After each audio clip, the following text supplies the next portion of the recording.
You know, the purpose of a speech is to influence lives. And so today, I thought I would influence you by talking about dying, death, and success. And this will set the tone for today's program. You see, we're all going to die. We are all dying right now. And I know how long I've got to live. I have, in fact, 20,578 days left to live. I've decided that I'm going to die when I'm exactly 100. I have an app on my iPhone that ticks away. It'll tick 18 off today. And when you look at this, and I look at it every single day, it puts things into perspective as to, what's going on in life. What are we actually doing today? What are we doing today to make a difference? What are we doing today to influence? What are we doing today to leave a legacy? And many of us today are not doing what we should be doing. So instead of talking about, actually going, I'd like to talk about the future of my 20,578 days and talk about what we could possibly be doing to really live a better life for all of us in this room. So as we look at the future, I like to follow a very simple model, and that is that if we want to change our results, let me see a show of hands. Who wants to change a result of any sort in their lives? Who wants to change a result? That's pretty much all of us. That could be a business result. That could be a weight or fitness result. It could be a financial result. It could be a relationship result. Anything at all. A result you'd like to change. Well, if you'd like to change that result, and this is all about catalysts for change today, then we first need to set some goals around what that result is going to be. And many of us, I presume, in this room have written goals, and that's one of the reasons you're here at TED today. And then after that, we need to say, okay, with the goals that I've set, with the result that I want, is the vehicle that I'm following actually going to enable me and help me to achieve that result? Whether that be a business vehicle, whether that be a job, whether that be, a trainer to help you lose the weight or get fit, whatever the vehicle is. And with this vehicle, I find a lot of people are not in their right vehicle. A few years ago, 7.5 actually, I owned a software company. And this software company is quite successful. But I realized it was the wrong vehicle when I did a wealth profile on myself. And I realized this is not my vehicle to get the results that I want. So I left that day. I kid you not, right? I was a 25% shareholder. I went to my partner and said, I'm out of here. He said, when? I said, today. He said, why? I said, because this vehicle will not help me achieve the result that I want to achieve. So after the vehicle, then comes some decisions. What decisions do we need to make in this room to achieve the result that we want to change? So we've got those days ticking away. For me, 20,578. How many days do you have left? We don't actually know, but are we living the life that we want to live in the time that we've got here? Because you can change if you decide to change. So make these decisions, and what happens next is we need to put those into action. What is it you want to do? You can do whatever you want. And if you want to go into business, it's so much easier these days, with the internet and outsourcing and globalization, so much easier than when I started businesses many, many years ago. But you've got to decide. You've got to look at those days and say they're ticking away. Another one today, 18 minutes for me today. Another one's gone, another one's gone, another one's gone. How are you living your life? So to do that, we need to go right back to the basics, I believe, and realize that most of us are in denial. I meet a lot of people. I'm on the board member of Entrepreneurs Organisation. I deal with accountants every single day of my life. That's my main business. I do business in 38 countries at the moment, and I find a lot of the people I meet who want to change a result are actually in denial with their head in the sands. And that's one of the first things we have to do, is get out of denial and realize that if we want that result over there, we need to maybe change our vehicle, not just our goals. We may need to change our job. We may need to change our business in its entirety to get the result that we want. So if we go right back to basics and say, what is success all about? What is success all about? When you look at success, and everyone's got their own version, I'd like to ask you a question. What is your version of success? Because the version of success that you decide will determine what you actually do. Because it's, okay, you want a bigger house, you want this, you want a better lifestyle or whatever it happens to be, and that's all great, but is that going to fulfill the ultimate destination of success? So, yell out some words, some key words that you might think would be your version of success. What are some key words that you might have? Time, lots of time, yeah? What else? Freedom, yeah, whatever that means. What else? Happiness, balance, what else? Sorry? Travel, lots of travel. What else is your version of success? Family time, career. It's going to be centered around these 6 areas. Work, career, family, time, health, and friends.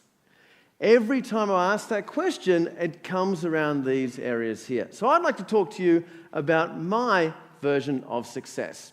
And my version of success is doing what you want, when you want, with whom you want, in a manner you want. Total happiness. You do what you want, when you want, the people around you with whom you want, in a style or manner that you want to live. So let's break that down. First one, doing what you want. Are you doing what you want to do today? All right, that's 1 out of 4, right? The TED people are going, yeah, we want to be here today. I want to be here today, and that's what I wanted to do. But in your life, every single day, because you've got choices, if you go back to that simple formula of goals, vehicle, decisions, and actions to get the result, then you've got to change a few of those to get doing what you want to do. If you're not doing what you want to do every single day, then life's tough. It's very, very tough. Do you want to be reading a book? Do you want to be right now? Do you want to, and don't all leave, by the way, we've just gotten started, right? Do you want to be playing golf, playing tennis, fishing? What do you want to be doing today? Type of work that you do. What type of work do you want to do? Because remember, it's your life. And by the way, this is a very selfish formula. This is about what you want to do because it's no one else's life but yours. What do you want to be doing? And scope it out, write it out. If it's a business, write out your business life. What does it look like? May not look like that at the moment. If it's personal, write out your personal life. What does it need to look like? Doing what you want to do. Because you've got choices. And you choose to be here today. Next one is doing when you want it. When you want to do that. Remember, this is your life. It is your diary. It is your clock. No one else's. In business, and many of us in the room are in business, we let clients determine when we do things often. We let other team members determine when we do things. Why do we do that? It's not their diary. It's not their clock. You need to make a decision and gain control of your time as what you do with that. Because often people encroach on your time and they get you to do things that you just don't want to do on their schedule. But it's your life. I don't get that. But it's your choice. And you let people do that to you. And as we talk about people, with whom you want. Now this is the tricky one. Because some people around us are like energy vampires. They suck the life right out of you. That could be a customer. It could be a fellow team member at your work. It could be your boss. It could be your business partner. It could be a relative. It could be your loved one at home. People around you. You should decide who is around you. Because studies after studies have shown that the secret to happiness is not more things, it's more experiences and more interactions with quality people. So who's around you right now? Who's influencing you right now? What sort of people do you hang out with?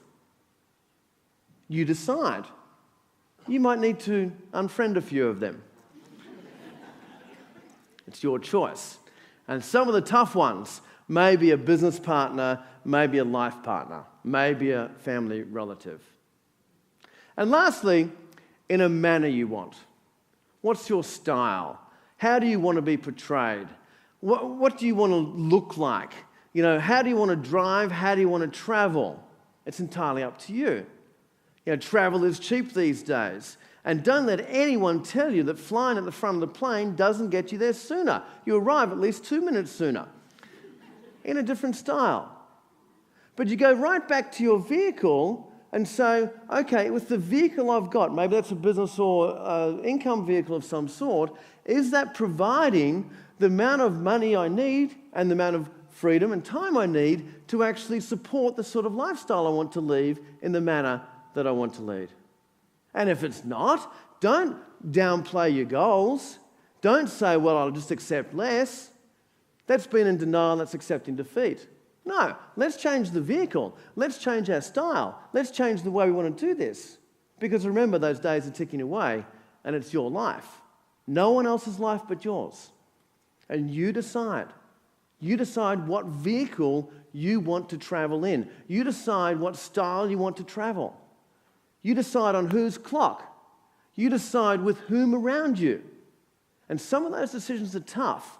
For me to leave my business 7.5 years ago, literally walked out, sold my shares a year later, that was a tough decision. One of the best decisions I've ever made. Last year as an entrepreneur, I was looking to expand overseas dramatically. I was full on. Going to the US, the UK, we're going to dominate the world. I decided to chop the plan because it wasn't going to work. I chopped the vehicle and caught, no, that's not going to work. But you've got to make those decisions. And a lot of people make decisions. They go through, I want this, I'm prepared to do this, I'm doing this, and then they don't follow through. They don't follow through with the hard grinds of the action. They just don't do it. So it might as well just be a dream, might as well just be a pipe dream. I'm fortunate that my wife, somewhere in the audience, bought me for my 40th birthday a trip into space on Virgin Galactic. How good's that? Good wife, yeah. So, that's a pretty cool 40th birthday present, don't you think? Anyone got a birthday coming up? Anyone got a man with a birthday coming up who's got a wife, right? Hey, this is what this guy got. I'm number 293 in the world to travel into space on Virgin Galactic. And this was my gift, my present for my wife, because she knows I'm an adventurer, she knows I do crazy stuff. But I wrote a goal down about 18 years ago, about 15 years ago then, about 18 years ago, to go into space, to actually have a space holiday. I had no idea how this would happen. And often when we write goals down, they just happen. They seem to happen. Sure enough, on my 40th birthday, we're at a fancy hotel in Brisbane, 100 dear friends there, and Mr. Branson comes through the video screen. I get presented with a letter, and this is your gift. I'm thinking, how cool is that? This is like the ultimate present. And the best thing about this particular present is you get to hang out with some pretty cool people. Being a future astronaut, my official title, as I shall be known as such, we get invited to all sorts of cool gigs around the world. I spent a lot of time with Sir Richard and various other very cool entrepreneurs. And it was interesting, after the birthday party, 2 weeks later, my wife Nat says, and by the way, I've signed you up to run the London Marathon. I think she wants to send me into space, and then she's going to try and kill me. And I've never run a marathon before in my life. Virgin was sponsoring it for the first year. In April, this is in the September, she tells me this. So what do? Righto, I must have a goal here. I want the result. I must have a goal. And I had 3 goals with this particular event, all because of this space journey that I'm on. And the 3 goals were, I'm not going to walk, I'm not going to stop, and I'm going to do it less than 4.5 hours. And by the way, at the time, I couldn't run 500 meters. So I enlisted. I thought, okay, back to my little model here. That's the result I want. I've set my goals. And what's my vehicle? I need a trainer. I need some help here because I don't know actually how to do this. Anyone run a marathon in the room before? A few marathons? Not too many. Yeah, good on you, right? No doubt you beat my time. It wasn't the flashiest time in the world. I'll tell you in a moment about that. But the thing was, I decided what I wanted to do. I told lots of people about my 3 goals. I'm not going to run. I'm not going to walk. I'm not going to run, right? I'm not going to walk. I'm not going to stop. And less than 4.5 hours. So I got my trainer, got started, got promptly injured, and I was out of action for 8 weeks, and I got started again with 17 weeks to go. 17 weeks to go, I busted my butt and did 692 kilometres of running in 17 weeks. I get to London, and I've got no idea about this marathon business, but I find out there's 750,000 spectators at the London Marathon. and I'm one of 40,000 runners, and I'm in the Virgin team, so it's only a small handful of us. And, off I go, get up to the area I had to go, which is the green area, and I meet this chap. He says, "What's your story?" I said, I'm running the marathon. And I said, "What's your story?" So I'm running the marathon, and then I'm running back another 26 miles after that. I said, "You're doing a double marathon today? You're crazy." He said, "Yeah, I do all these extreme adventure sports and that sort of stuff." I said, "Oh, right, okay." So walking away, he said, "Why are you here?" I said, "Well, I'm in the Virgin team." He said, "This particular gate is reserved for extremists like me or celebrities." I'm thinking, I must be a celebrity. So I said, the Virgin people said, "Look for our tent." So I see this massive tent, celebrity tent on the top. That must be me. So up I go, see the man with the little clipboard, Rob Nixon, and he says, "Not on here." I said, "What do you mean?" "I'm in the celebrity tent, and I'm in the thing." He said, No. I said, "Check again." So he checked again. "No, sorry, not there." And he said, "Mate, off you go." And I found our tent was out the back somewhere, some nondescript tent. But I run the London Marathon, and because I'd told so many people about my goal, and I wanted to achieve this, at one point in time, I wanted to stop. And I thought, I can't stop. People, there's like 80 pubs along the way, and they're trying to thrust beers at you. "Do you want a beer? Do you want a beer?" I think that'd be a cracking idea. But if I have a beer, I'll have to stop or walk. So I kept on going. I saw one chap running with no shoes. I thought, that's a great idea. I'll throw my shoes in the Thames. No, I'd have to stop. So I kept powering along, and my wife said she saw me about a mile from the end, and I looked like Cliffy Young shuffle type thing. I didn't walk, I didn't stop, and I did it in 4 hours, 20 minutes. Thank you. I choose to live in this manner. I choose to fly in this vehicle. We go next year or thereabouts. I hope, as a result of this very short talk, because my time is up, 18 minutes is gone, I hope I've influenced you to do something different, whatever that happens to be. Thank you and good morning. Thank you, Rob. Fantastic. Thank you very much.